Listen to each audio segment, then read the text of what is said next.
మన ప్రభువును రక్షకునైన యేసుక్రీస్తు నామంలో ఈ వీడియోని వీక్షిస్తున్న మీ అందరికీ ప్రైజ్ ద లార్డ్. ఈరోజు మనము లెంటులో 9వ రోజుకి వచ్చి ఉన్నాం. ఈరోజు దేవుని యొక్క ఆ యొక్క మనసును మనం అర్థం చేసుకుందాం. ఈ యొక్క లెంట్ కాలంలో లేకపోతే మండల కాలంలో మనము దేవునికి ఉపవాసము అంటే దగ్గరగా వాసము చేయుటకై ఈ యొక్క వర్తమానము చాలా బాగా మనకి ఉపయోగపడుతుంది. ఇక మనము బైబిలు ధ్యానాంశాల్లోనికి వెళ్తే మత్తయి సువార్త 18వ అధ్యాయము 4వ వచనంలో, అదేవిధంగా అపోస్తలుడైన పౌలు కొరింథీయులకు రాసిన మొదటి పత్రిక 3వ అధ్యాయంలోను అక్కడ మనము ఏ విధంగా ఉండాలి అనే యొక్క విషయాన్ని అక్కడ పరిశుద్ధాత్మ దేవుడు వ్రాసి ఉంచారు. మనమంట పసిబిడ్డల వల్లే మనం ఉండాలంట. అప్పుడే పరలోక రాజ్యానికి మనము వారసులము అని ఒక పక్క మత్తయి సువార్తలో యేసయ్య చెప్తాడు.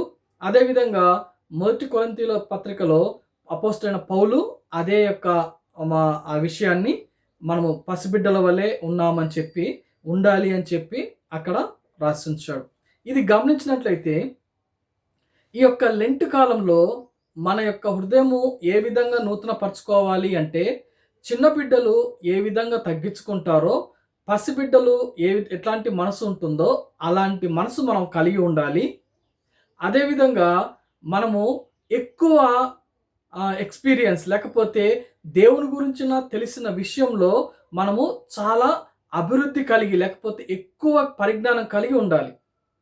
ఈ యొక్క లెంట్ కాలంలో మనం నేర్చుకోవాల్సింది ఏంటంటే, జ్ఞానం విషయంలో, దేవుణ్ణి అర్థం చేసుకునే విషయంలో, అంతేకాకుండా దేవుని గురించిన విషయాలను తెలిసిన విషయాల్లో, లేకపోతే మనము అవలంబించే మనం పాటించే విశ్వాసపు పాఠాల్లో మనం ఎలాగా ఉండాలంటే ఎంత ఎక్కువ ఎత్తులో ఉండాలి. మనం అంటే చాలా ఎక్కువగా తెలుసుకొని చాలా ఎక్కువగా ఉండాలి.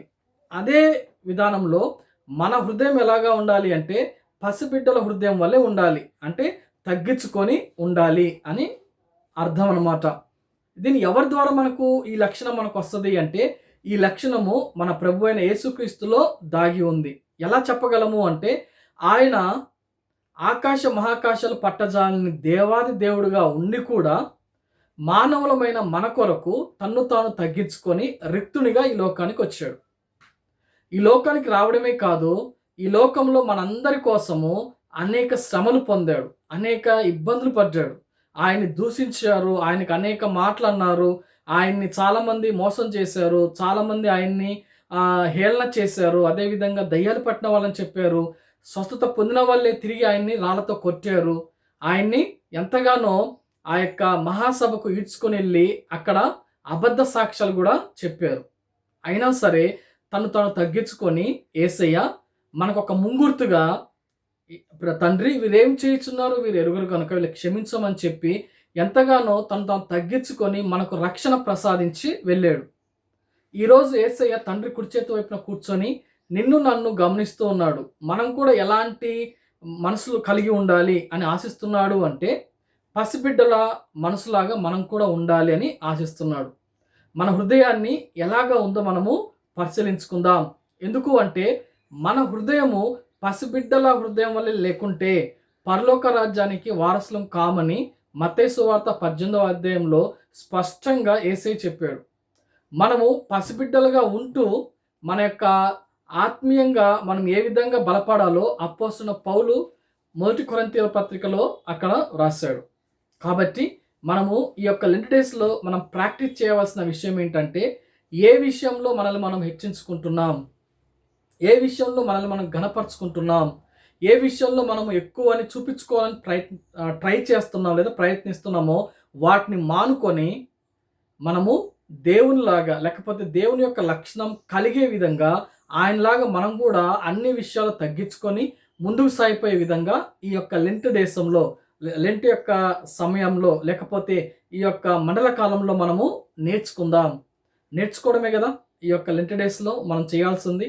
ఇవి నేర్చుకున్నవి లెంట్ డేస్ తర్వాత ప్రాక్టీస్ చేస్తూ ఉండాలి. కాబట్టి మనము ఉపవాసం ఉన్నప్పుడు యేసయ్యను అడుగుదాం, యేసయ్య నీలాంటి మనసు నాకు ఇవ్వు ప్రభువా, పసిబిడ్డల వలె నేను ఉండాలి. అంతేకాదు నేను లోపల పసిబిడ్డలుగా ఉన్న పైకి మాత్రము ఆధ్యాత్మికంగా ఎక్కువగా నీ గురించి తెలుసుకునే విషయాలు నేను ముందుకు ఉండాలి ప్రభు అని చెప్పి ఈ లెంట్ డేస్‌లో ఎక్కువగా బైబిల్ చదవడము, ప్రార్థన చేసుకోవడము, అదేవిధంగా మనల్ని మనం తగ్గించుకునే యొక్క స్వభావం మనము పొందుకుందాం. అటువంటి కృప దేవుడు మనందరికి దయచేయును గాక. ఆమేన్.